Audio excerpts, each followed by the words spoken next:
TV49 news కి స్వాగతం.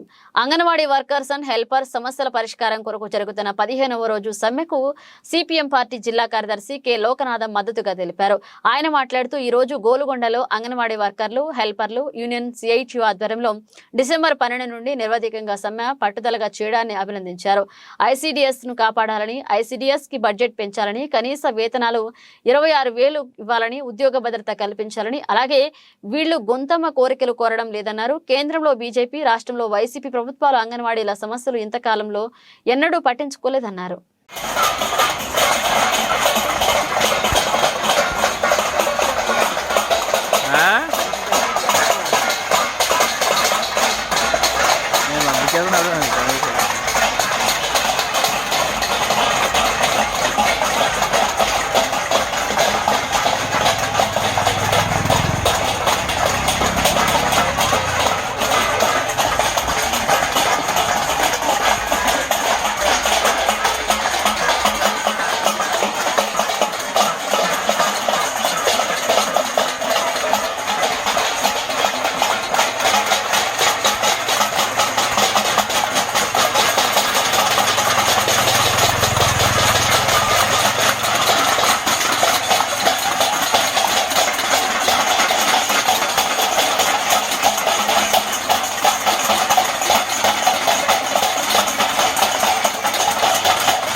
అది ఇస్తానన్న పెద్ద మనిషి ఇవ్వాలా లేదా?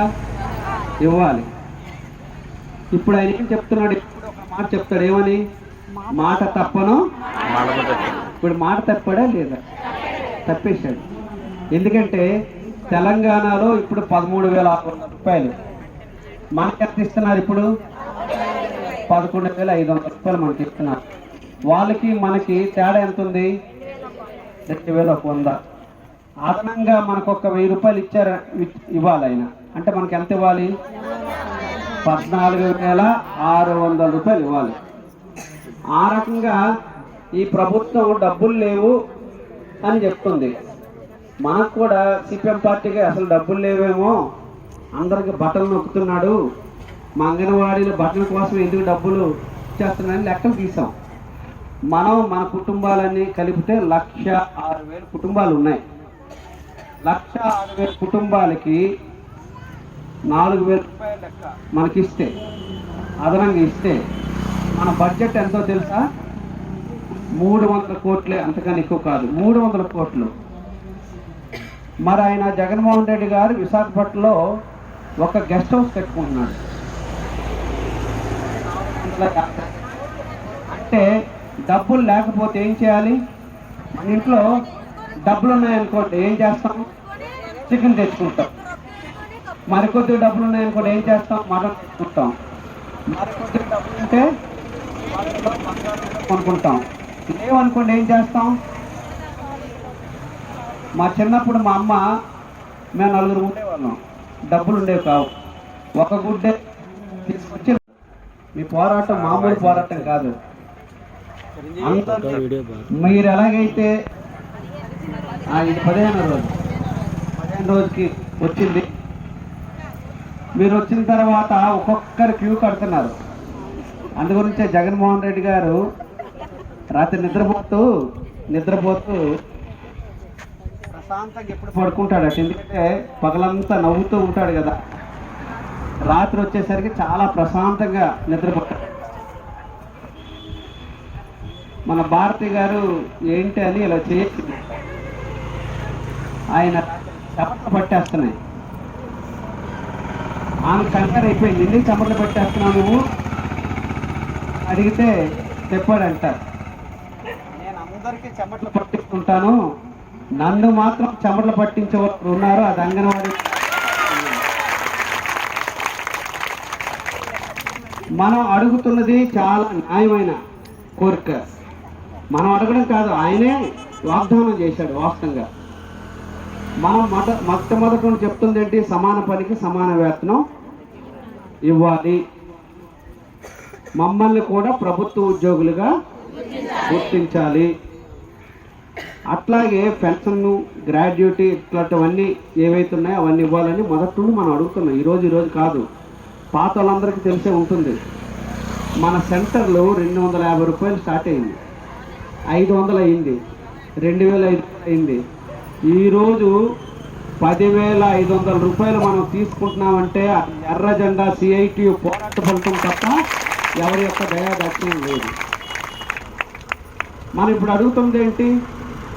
నువ్వు పాదయాత్ర చేస్తూ మన తీసుకున్నారు బట్టి ఆర్థిక పరిస్థితి బాగుండి కూడా ఇవ్వాల్సి వచ్చినప్పుడు ఈ వాగ్దానం ఇవ్వాలా లేదా? ఇవ్వాలనే మనం ఈరోజు పెద్ద ఎత్తున ఉద్యమానికి దిగాం. బహుశా మన అంగన్వాడీ వర్కర్ల చరిత్రలో మనం ధర్నాలు చేయడం, రాస్తారోకోలు చేయటం, లేదు కలెక్టర్ ఆఫీస్ దగ్గర గేట్లు ఎరగొట్టడం, ఇవే మనకు తెలుసు. బహుశా రాష్ట్ర చరిత్రలోనే మొట్టమొదటిసారి సమ్మె చేస్తున్న చరిత్ర ఏదైనా ఉందంటే ఇదే అనేది మాత్రం మనం అర్థం చేసుకోవాలి. అందు గురించే వాళ్ళు ఏమనుకున్నారంటే, ఒకరోజు అరుస్తారులే, 2 రోజులు అరుస్తారులే, 3 రోజులు అరుస్తారులే, ఇన్ని రోజులు ఉండరనే వాళ్ళు అనుకున్నారు. అంటే మన శక్తి ఏదో చాలా తక్కువ అంచనా వేశారు. మా శక్తి చాలా పెద్దది, తాడో పేడో తేల్చుకునే శక్తి తప్ప ఎవరి మీద రాజీ పడే శక్తి కాదని. అందు గురించే ఇప్పటి వరకు 2-3 సార్లు మన వాళ్ళు కూర్చున్నారు. ఈరోజు సాయంత్రం 5:30కి కబురు పెట్టారు. మీకు వచ్చింది కదా, గ్రూప్లో అన్నిట్లో వచ్చింది కదా, మళ్ళీ 5:30కి కూర్చోబెట్టారు. మనం ఇప్పటికే ఒక మాటలో చెప్పాలంటే మనం కొన్ని విజయం సాధించాం. ఏంటి విజయం? మనం అంగన్వాడీ మినీ సెంటర్స్ ఉన్నాయి. మొట్టమొదటి వాళ్ళకి ఆయాలు ఇవ్వమని మనం అడుగుతున్నాం. ఇక్కడ ఎంతమంది ఉన్నారు మినీ సెంటర్స్? అంటే దాదాపు 30 ఉన్నాయి. వాళ్ళందరికీ ఆయాలు ఇస్తామని చెప్పారు. అది విజయమా కాదా? విజయం.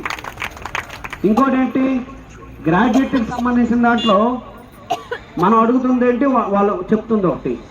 వాళ్ళు ఎవరైతే ఆయాలు ఉన్నారో వాళ్ళకి 20,000 నుండి 40,000 చేస్తారంట. టీచర్లకి 50,000 నుండి 1,00,000 రూపాయలు చేస్తారంట. ఇదేమన్నా చేపల బేరమా? చేపల బేరం కుదరదు. ఖచ్చితంగా 5 లక్షలు మాకు ఇవ్వాల్సిందే అనేది మనం మెడ మీద కత్తి పెట్టి మనం అడుగుతూ ఉన్నాం. ఎందుకు అడుగుతున్నాం? మిగతా వాళ్ళు ఇప్పుడు టీచరు రిటైర్డ్ అయ్యాడు అనుకోండి, ఆయనకి 25 లక్షల నుండి 70 లక్షల వరకు వస్తుంది. అట్లాగే ఒక స్టీల్ ప్లాంట్ వర్కరు ఎవరైనా రిటైర్డ్ అయ్యారనుకోండి, 1 కోటి రూపాయలు వస్తాయి.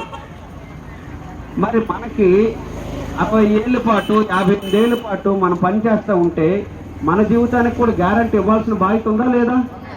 మన గ్యారంటీ, వాస్తవంగా ఈ గ్యారంటీ చేయాల్సిన బాధ్యత గతం నుండి తెలుగుదేశం ప్రభుత్వం చేయాలి.